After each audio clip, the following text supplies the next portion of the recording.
Hi hello friends, welcome to my channel. Friends, ఈరోజు సీరియల్లో ఏం జరగబోతుందో తెలుసుకుందామా? ఇక స్టోరీలోకి వెళ్ళినట్లయితే ఇక ఎలాగైనా ఈ అగ్రిమెంట్ గురించి ఇక అందరి ముందు బయటపడుతుంది. లేదు, ప్రియకి తొందరగా పెళ్లి జరిపిస్తేనే ఈ అగ్రిమెంట్ గురించి బయటపడినా పర్లేదు అని ఇక ఈ రోజైతే ఇక విక్రమ్ కృష్ణ అయితే అనుకుంటాడు. వెంటనే విక్రమ్ కృష్ణ గదిలోకైతే ఆవేశంగా వస్తూ ఉంటాడు. వెంటనే అది చూసి ఇక రాధ అయితే ఇక బీరువాలో దాక్కుంటుంది. వెంటనే ఇక ఆ బీరువా తీస్తూ ఉండగా రాధ అందులో కూర్చొని ఉండడం చూసి ఇక విక్రమ్ కృష్ణ భయపడతాడు. అది గమనించిన రాధ, ఒక పోలీస్ అయ్యండి భయపడతారా అని అంటూ ఉంటారు. ఏంటి ఇలా ఉన్నారేంటి చిరాగ్గా అని అనగానే విక్రమ్ కృష్ణ చాలా ఆవేశంతో అలానే కూర్చుండిపోతాడు. అసలు ఏం జరిగింది? మీ దగ్గర ఏదో ఒకటి దాచిపెట్టారని అనిపిస్తుంది, అదేంటి అని రాధ అడుగుతూ ఉంటుంది. అప్పుడే విక్రమ్ కృష్ణ, మన అగ్రిమెంట్ గురించి తొందరగా అందరికీ చెప్పేయాలి, అంటే తొందరగా ప్రియ పెళ్ళి జరిగిపోవాలి, ఇక ఈ అగ్రిమెంట్ గురించి కూడా ఇక అయిపోతుంది అని అనగానే అప్పుడే రాధ ఇక చాలా బాధపడుతూ ఉంటుంది. ఇక రాధ అయితే విక్రమ్ కృష్ణపై ప్రేమ పెంచుకుంటుంది కదా, అందుకనే చాలా బాధపడుతూ ఉంటుంది. ఇక తొందరగా ప్రియకి ఒక మంచి సంబంధం చూసి పెళ్లి జరిపించి ఆ తర్వాత ప్రియని ఒక ఇంటి కోడలను చేశాక నా గురించి ఇక అగ్రిమెంట్ గురించి నేను కూడా బయట చెప్పేస్తాను అని విక్రమ్ కృష్ణ అంటూ ఉంటాడు. ఇక రాధ అయితే ఇక విక్రమ్ కృష్ణ అలా అని వెళ్ళిపోగానే రాధ చాలా బాధపడుతూ ఉంటుంది. అప్పుడే ఇక రాధ ఒక మంచి సంబంధం చూశానని చెప్తుంది కదా, వెంటనే ఇక హాల్లోకి అయితే వస్తుంది. అప్పుడే అందరినీ హాల్లోకి పిలుస్తూ ఉంటుంది. అప్పుడే విక్రమ్ కృష్ణ కూడా అక్కడికి వస్తాడు. అప్పుడే అందరికీ ఒక విషయం చెప్పాలి అని అనగానే ఏంటి ఆ విషయం అని అంటూ ఉంటుంది దమయంతి అయితే. అప్పుడే ఇక ఎప్పుడెప్పుడు ప్రియ పెళ్ళి జరుగుతుందా అని అనుకుంటున్నాం కదా, ఎలాగో విక్రమ్ కృష్ణతో ప్రియ పెళ్ళి జరిపిద్దాం అనుకున్నారు, కానీ విక్రమ్ కృష్ణకి అనుకోకుండా నాకు పెళ్ళి జరిగిపోయింది, కాబట్టి విక్రమ్ కృష్ణతో ప్రియ పెళ్ళి జరగకూడదు, కాబట్టి ప్రియకి ఒక మంచి సంబంధం చూసి పెళ్ళి జరిపించాలనుకుంటున్నాను, మంచి సంబంధం కూడా చూశాను అని రాధ చెప్పగానే అప్పుడే దమయంతి షాక్ అయిపోతుంది. ఏంటే నువ్వు నా కూతురికి సంబంధం చూస్తావా అని అంటూ ఉంటుంది. ఏంటండి చూడకూడదా, అయినా ప్రియకి తగినట్లు మంచి అబ్బాయి అని అంటూ ఉంటుంది రాధ అయితే. అప్పుడే విక్రమ్ కృష్ణ, అవునతయ్య నిజంగానే ప్రియకి మంచి ఈడు జోడు బాగుంటుంది అని విక్రమ్ కృష్ణ కూడా అలా అంటూ ఉంటాడు. అప్పుడే ఇక ప్రియ అయితే, మామ్ చూస్తానంటున్నారు కదా, చూడనివ్వు చేసుకుంటాను అని ప్రియ అయితే నటిస్తూ ఉంటుంది. ఇక దీనికి ఏదో ఒక కారణం ఉండే ఉంటుంది అని ఇక తన మనసులో దమయంతి ఎలాగైనా ఈ పెళ్ళి అసలు ఎందుకు చేయాలనుకుంటున్నాడు, అసలు ప్రియని ఇంట్లో నుంచి ఎందుకు తొందరగా పెళ్లి చేసి పంపాలనుకున్నాడో తెలుసుకోవాలి అని ఇక దమయంతి తన మనసులో అనుకుంటూ ఉంటుంది. అప్పుడే అందరూ అక్కడి నుంచి వెళ్ళిపోతారు. అయినా ఇదేంటి గురూజీ కనిపించడం లేదేంటి అని ఇక రాధ అయితే అటు ఇటు వెతుకుతూ ఉంటుంది. ఇదేంటి గురూజీ ఇంకా లేవలేడా, తన గదిలో తన చిట్టి ఫోటో పగిలిందని చాలా బాధపడుతున్నట్లుంది, వెంటనే గురూజీని పలకరించి వచ్చేద్దాం అని రాధ అయితే అక్కడి నుంచి ఇక అక్కడున్న రామచంద్రయ్య గది దగ్గరికి వెళ్తుంది. వెంటనే తలుపు తడుతుంది. ఇక తలుపు తట్టడంతో ఏంటి గురూజీ డోరు తీయడం లేదేంటి అని వెంటనే నెట్టుతుంది. ఆ డోర్కి లాక్ వేసి ఉండదు. వెంటనే ఇదేంటి గురూజీ డోర్ మాత్రం దగ్గర పెట్టాడా, అయినా గురూజీ ఏడి, గదిలో గురూజీ లేడేంటి అని ఇక రాధ అటు ఇటు గురూజీ అని వెతుకుతూ ఉంటుంది. ఎక్కడ రామచంద్రయ్య కనిపించకపోవడంతో ఇదేంటి గురూజీ గదిలో కూడా లేడు, అంటే బయటికి వెళ్ళాడా అని ఇక అనుకుంటూ, ఏమోలే గురూజీ చాలా బాధపడ్డాడు పాపం, ఇక ఆ ఫోటో కింద పడడం వల్ల తన కూతురు ఫోటో పగిలిపోయిందని చాలా కుమిలిపోయాడు. గురూజీ తన ప్రాణమని చెప్పాడు. అలాంటి గురూజీ బాధపడుతుంటే నాకు కూడా ఏదో మూల బాధగానే అనిపిస్తుంది. తొందరగా ఆ ఫోటోని నేనైనా గురూజీకి ఫ్రేమ్లా చేయించి మళ్ళీ తన కూతురు ఫోటోని మంచిగా చేయించి తనకి సర్ప్రైజ్ గిఫ్ట్గా ఇవ్వాలి, తను సంతోషపడతాడు అని రాధ అయితే తన మనసులో అనుకుంటూ ఉంటుంది. వెంటనే రాధ ఇక ఆ ఫోటో ఎక్కడ పెట్టాడు గురూజీ అని అంతా వెతుకుతూ ఉంటుంది. అప్పుడే ఇక గురూజీ ఇక దిండు కింద ఉంటుంది. వెంటనే ఆ దిండి తీసి చూసేసరికి ఇక అక్కడ పగిలిన ఫోటో అద్దం కూడా తీసి ఉండదు. వెంటనే రాధ, ఇదేంటి గురూజీ ఇంతవరకు ఆ ఫోటోని ఆ పైన ఉన్న అద్దం ముక్కలు మాత్రం తీయలేదా? అసలు గురూజీ ఇంకా బాధపడుతూనే ఉన్నట్టుంది అని వెంటనే ఇక రాధ అయితే ఆ పైన పైన ముక్కల్ని అద్దం ముక్కల్ని తీసేస్తుంది. వెంటనే ఆ ఫోటో చూసి ఒక్కసారే షాక్ అయిపోతుంది రాధ అయితే. ఇదేంటి, ఇది నా చిన్నప్పటి ఫోటో కదా అని రాధ షాక్ అయిపోతుంది. అంటే గురూజీ కూతురు చిట్టి అని ఇక నా చిన్నప్పటి ఫోటో అని ఇక ఈ ఫోటోని చూసుకొని తన కూతురని అనడం ఏంటి? అసలు గురూజీ ఏం చేయబోతున్నాడు? అసలు గురూజీ ఈ ఫోటోని తన దగ్గర పెట్టుకోవడం ఏంటి అని ఇక తన మనసులో అనుకుంటూ ఉంటుంది. వెంటనే ఇక రాధ అయితే ఆ ఫోటోని తీసుకొని ఇక విక్రమ్ కృష్ణ దగ్గరికి అయితే వస్తుంది.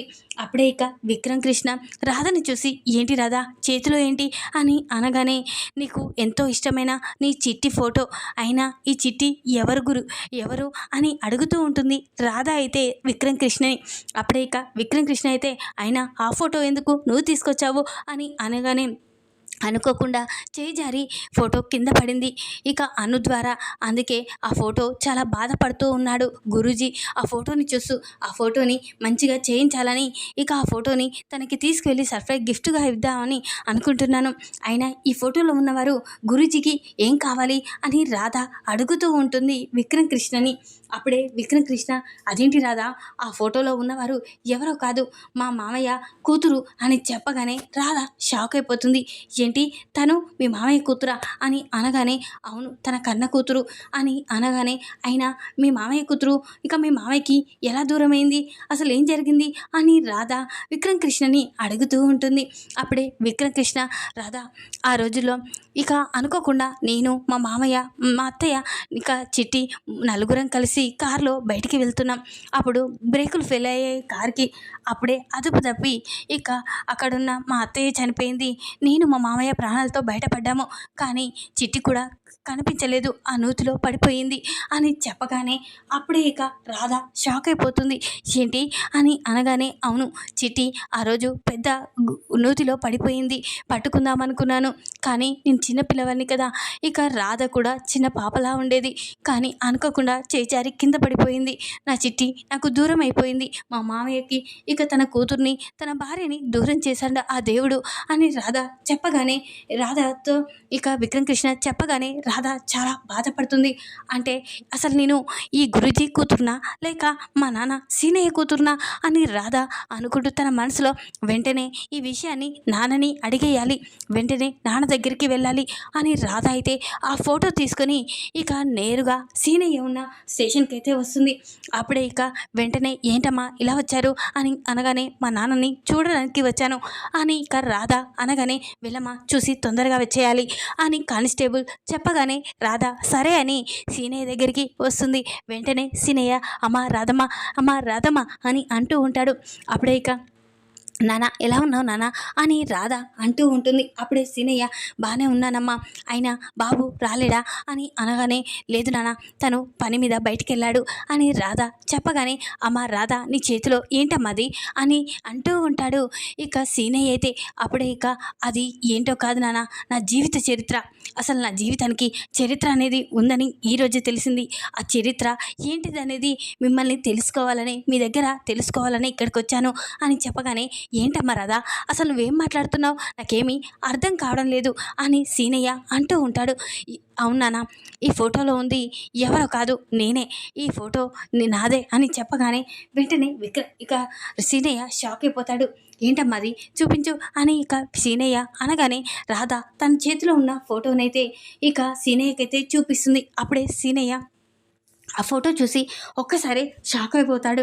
ఏంటమ్మా ఈ ఫోటో అని అనగానే, అవునానా ఈ ఫోటో గురించే తెలుసుకోవడానికే ఇక్కడికి వచ్చాను అని అనగానే సీనయ్య షాక్ అయిపోతాడు. అంటే రామచంద్రయ్య గదిలో ఫోటో నేను చూసినట్లే రాధ చూసిందా అని షాక్ అయిపోతాడు. అప్పుడే ఇక, ఏంటమ్మా అని అనగానే, అవునానా ఈ ఫోటో అసలు నాది కదా, చిన్నప్పుడు నా ఫోటో కదా, ఆ ఫోటో ఇక గురూజీ దగ్గర ఎందుకుంది అని అనగానే ఇక రామచంద్రయ్య షాక్ అయిపోతాడు. అంటే రాధమ్మకి అసలు నిజం తెలిసిపోతుందా, అంటే ఫోటో చూసేసింది, ఇప్పుడు నేనేం చెప్పాలి అని సీనయ్య అనుకుంటూ ఉంటాడు. అప్పుడే ఇక రాధ అయితే, నాన్న నా మీద ఒట్టే, నువ్వు నిజం చెప్పాలి, అసలు ఆ ఫోటో ఇక గురూజీ దగ్గర ఎందుకుంది, గురూజీ కూతురు చిన్నప్పుడే తను నూతిలో పడింది అని చెప్పారు, కానీ తన కూతురు ఫోటోలో నేనున్నానేంటి తన ప్లేస్లో అని అంటూ ఉంటుంది రాధ అయితే. అప్పుడే ఇక సీనయ్య అయితే చాలా బాధపడుతూ ఉంటాడు. చెప్పు నాన్న, అసలు నిజమేంటో చెప్పు. అసలు గురూజీ గదిలో నా ఫోటో ఉండడం ఏంటి, నా ఫోటోని తన కూతురని అనుకోవడం ఏంటి, అసలు నాకు అర్థం కావడం లేదు నాన్న, చెప్పు నాన్న అని ఇంకా రాధ అనగానే అప్పుడే అవునమ్మా అసలు నిజం నీకు తెలీదమ్మా అని అనగానే ఏంటి నాన్న ఆ నిజం ఏంటో చెప్పు అని అంటూ ఉంటుంది రాధ అయితే. అప్పుడే సీనయ్య అయితే నువ్వు అనుకున్నట్లు నిజంగానే రామచంద్రయ్య కూతురువమ్మ అని చెప్పగానే అప్పుడే షాక్ అయిపోతుంది రాధ అయితే. ఏంటి నాన్న ఏం మాట్లాడుతున్నావు, నేను ఆ గురూజీ కూతురు కావడం ఏంటి, అయినా నేను మీ కూతుర్ని కదా అని అనగానే లేదమ్మా నువ్వు మా కూతురివి కాదు, మాకు దేవుడిచ్చిన వరానివి, అసలు నువ్వు మా కూతురివి నా కన్న కూతురివి కాదమ్మా అని అనగానే అప్పుడే రాధ షాక్ అయిపోతుంది. ఏంటి నాన్న ఏం మాట్లాడుతున్నారు అని రాధ అనగానే అవునమ్మా నిజం మాట్లాడుతున్నాను, అనుకోకుండా చేపల వేటకు వెళ్ళారు కొంతమంది ఆ రోజుల్లో. అప్పుడు చేపల వేటలో ఆ వాగులో నువ్వు కనిపించావు. అనుకోకుండా ఆ దేవుడు నన్ను ఆ రోజు అక్కడికి పంపించాడు. నాకు పిల్లలు లేరని వాళ్ళకి తెలిసి వాళ్ళు నన్ను నిన్నిచ్చి సాదుకోమని చెప్పారు, నిన్ను కాపాడి అని చెప్పగానే రాధ షాక్ అయిపోతుంది. అప్పుడే నేను నిన్ను నాకు దేవుడిచ్చిన వరం అని పెంచుకున్నానమ్మా అని చెప్పగానే అప్పుడే రాధ షాక్ అయిపోతుంది.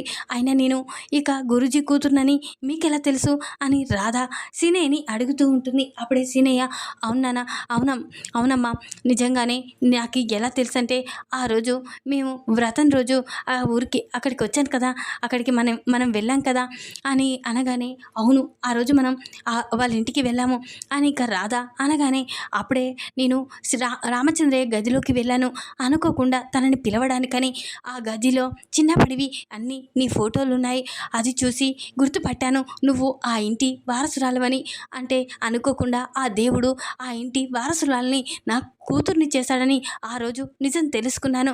ఆ నిజాన్ని చెప్పడానికని నేను రామచంద్రయ్యకి ఈ నిజం తొందరగా చెప్పాలి, తన కూతురు రాధే అన్న నిజం చెప్పాలని ఆ ఇంటికి పరిగెత్తుకుంటూ వచ్చాను. అప్పటికే ఆ ఇంటి వాళ్ళకి నిజంగానే రామచంద్రయ్యకి తన కూతురు చనిపోలేదని తెలిసింది.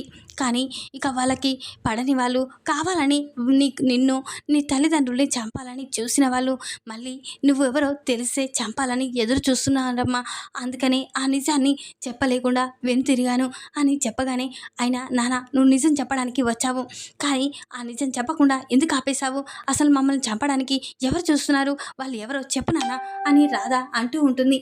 అప్పుడే వెంటనే ఎవరో కాదమ్మా ఆ ఇంట్లో ఉంటున్న ఆ దమయంతే నువ్వు బ్రతికున్నావని తెలిసి నీ గురించి తెలుసుకొని నిన్ను చంపాలని చూస్తుందమ్మా.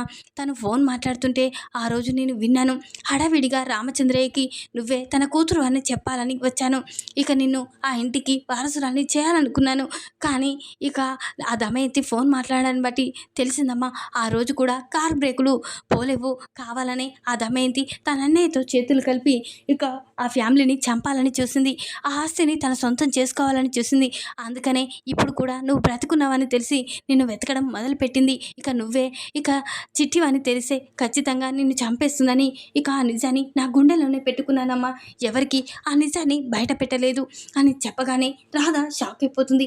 ఏంటి నాన్న నువ్వు అనేది, ఆ దమయంతి నా ఫ్యామిలీని చంపాలని చూసిందా, మా అమ్మని చంపేసింది, ఆ రోజు నన్ను మా అమ్మ నాన్నలకి దూరం చేసిందా అని అంటూ ఉంటుంది. అవునమ్మా ఆ రోజు నేను ఆ ఇంటికి వెళ్ళాకే తెలిసింది ఆ నిజం, ఆ దమయంతి ఎలాంటిదో, అందుకనే నువ్వు సంతోషంగా ఎప్పటికీ ఇలాగే ఉండాలి అని నీ గురించి నువ్వు ఆ ఇంటి వారసురాలవని చెప్పలేదమ్మా అని సీనయ్య చెప్పగానే రాధ చాలా బాధపడుతుంది.